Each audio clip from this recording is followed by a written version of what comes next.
Today News Update. A warm welcome to your Barbados Today Evening News Update for Thursday, June 2. So glad you could join us. The Court of Appeal today gave the nod for the case brought by Operation Safe Space on behalf of two wards of the Government Industrial School to be heard in the High Court. Lawyers representing the advocacy group had taken the matter to the Court of Appeal after High Court Justice Barbara Cook-Allen in a previous ruling said she had no jurisdiction to overturn a 2021 Magistrates Court order which placed the girls at the GIS in the first place. The case will now be heard by a different judge. Co-director of Operation Safe Space, Marcia Hines, spoke to Barbados Today after the hearing. While we are happy that the needs and the safety of these girls now feel like they are more squarely back on the table for consideration by the court, we remain concerned that where they are now is not what we recognize as a safe environment for a child, and that regardless of what the outcomes of the court will be moving forward, we won't be able to go back and undo the trauma that these girls are enduring while we're going through the legal process.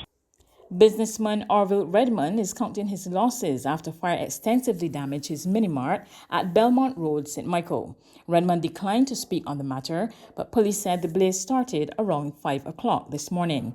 12 fire officers under the command of station officers Marlon Small and Tremel Perch responded to the blaze. Investigations are continuing.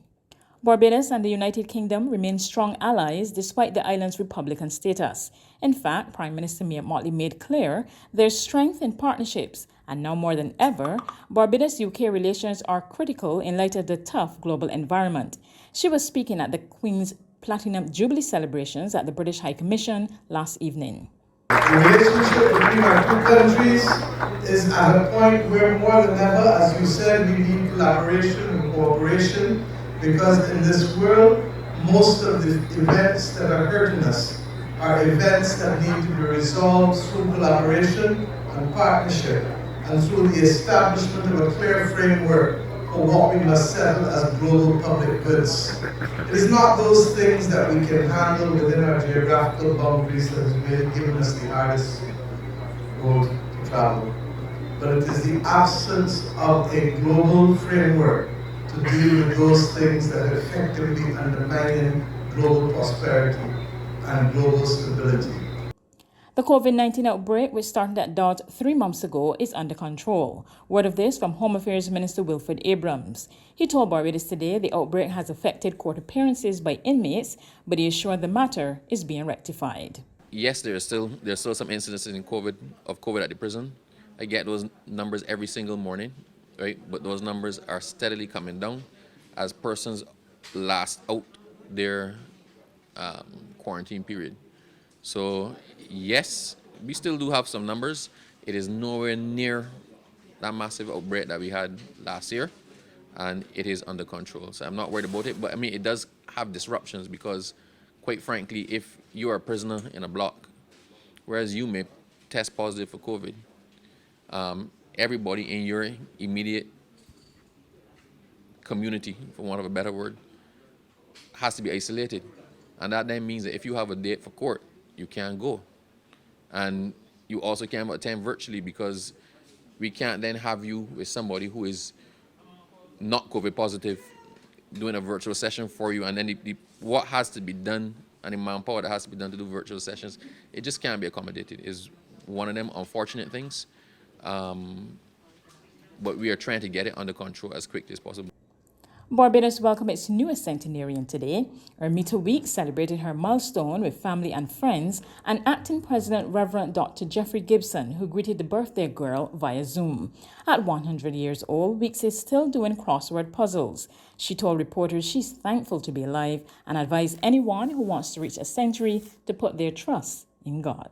And all you can tell you to put your trust in the Almighty, and He's the one that will keep you. I can't say how long He will keep you, but as you put your trust in Him and you believe in Him, He is the only one to help us. God, we don't have. In Him we move and we have our beings. So we can't think of ourselves as God is our keeper, and as He's our keeper, He is our provider, and He is our strength. He is everything. So we got to keep looking to Him and praising Him. Regional and international news coming up after this short break. Pure oxygen is way more than just water. We infuse pristine water with over 1 billion tiny oxygen bubbles using our state-of-the-art process. The benefits of additional oxygen are huge, from strengthening your immune system to increasing energy levels, stamina, and sports performance. And that's not all. It also improves skin health, helps you sleep better, and reduces stress. Join the movement of people experiencing the benefits of pure oxygen. It's not hype, it's science. To regional news, in Trinidad and Tobago, several major upgrades are being implemented at the nation's prison. More in this report from TTT News. National Security Minister Fitzgerald Hines says he visited the maximum security prison on Wednesday, and it shows that the CCTV camera network is up and running. Some little refinement is taking place, and it allows the prison officers to see all around the prison with great clarity. He adds that a brand new alarm system has been procured and installed, which would bring much needed added security. We have instituted a brand new alarm system for the Golden Grove prison, and the MSP alarm system, the final design was handed over to the Ministry of National Security a couple days ago. Meanwhile, Minister Hines says major construction is underway to fix the roof at the Golden Grove prison, citing an incident where several prisoners escaped through galvanized sheeting in March. All of the materials have been procured, I'm advised, and the work is about to start in a couple days to do all of the roofs of those buildings. On the international scene, millions of people in the UK and across the world are starting a 4-day celebration to honour 96-year-old Queen Elizabeth II, the UK's longest reigning royal. In the skies above Buckingham Palace, the deafening roar of fighter jets. On the balcony below, a woman who could comfortably claim to be among the most famous people in modern history. 96-year-old Queen Elizabeth II, grandmother, mother, and Britain's longest-serving monarch. There were notable faces missing from the moment. Prince Andrew stripped of his royal titles in the wake of sexual assault allegations, and Prince Harry after his decision to leave royal life behind him. Both joined celebrations behind the scenes. The day began with the Trooping of the Colour, a display of military pageantry marking the Queen's official birthday, and the start of several days of events and street parties commemorating her long reign. The celebrations, of course, aren't for everyone. For those who would rather abolish the monarchy, Queen Elizabeth represents hierarchy and privilege, yet she still manages to appeal to many.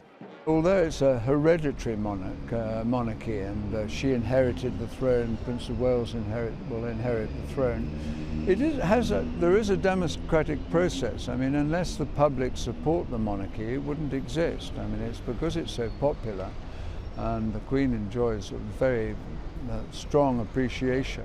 In the vast crowds, a sense that the occasion has brought the monarch and the masses closer together. Some camping outside Buckingham Palace for days for a front row seat of this fleeting moment in history. It has been everything that Great Britain can throw at you. Rain, hail. No, we didn't get snow, but that's about the only thing we didn't get. Among the well-wishers, we meet a tiny baby, several weeks old, named Elizabeth after the Queen. The Iraqi family came to Britain as refugees last year. That's news, but for the very latest, visit our website at www.barbadostoday.bb. You can also subscribe to our e-paper, email updates, or like us on Facebook. Sign up for our breaking news alerts via WhatsApp. We're also on Izumi Media and bus terminals, as well as screenplay at supermarkets and gas stations near you. You can also hear us on Capital Media HD 99.3 FM.